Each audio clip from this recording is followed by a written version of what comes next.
কংগ্রেসের সর্বভারতীয় CPP chairperson Sonia গান্ধীকে বিদেশিনী চাচি 420 বলে বিস্ফোরক মন্তব্য করলেন বিজেপি বিধায়ক তোফাজ্জল হোসেন।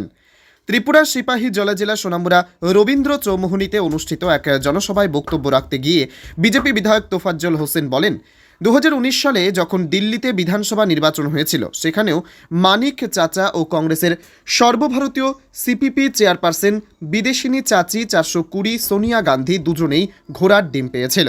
2024 সালের লোকসভা নির্বাচনেও ওই বিদেশিনী চাচি ও মানিক চাচা একটি আসনও পায়নি।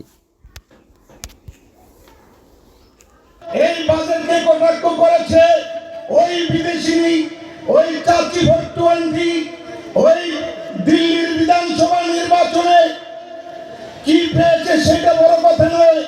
আপনাদের কাছে একটা রেকর্ড বুক দিচ্ছি আমি বন্ধু। ওই দিল্লিতে 2014 সালে যখন আমার নরেন্দ্র মোদী দিল্লির মসনদে বসেন, সারা ভারতবর্ষে লোকসভা নির্বাচন হয়েছে। ওই লোকসভা নির্বাচনে ওই বিদেশিনী চাচি ভট্টুয়ান্ডি ওই দিল্লির বিধানসভাতে একটি সিটও পায়নি। লোকসভাতে 0 ছিল। চাচা মানিক দাদা, মানিক চাচাও একটাও পায়নি।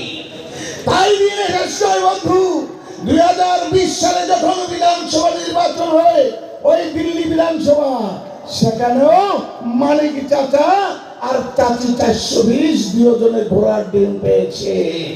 এইবার আসুন 2024 সালে যে লোকসভা নির্বাচন হয়েছে, তৃতীয়বারের জন্য বিশ্ব নেতা যখন আবার দিল্লির মসনদে, তখন ওই দিল্লির বিধানসভাতে এলাকার মধ্যে একটা সিটও ওই বিদেশিনী পায়নি।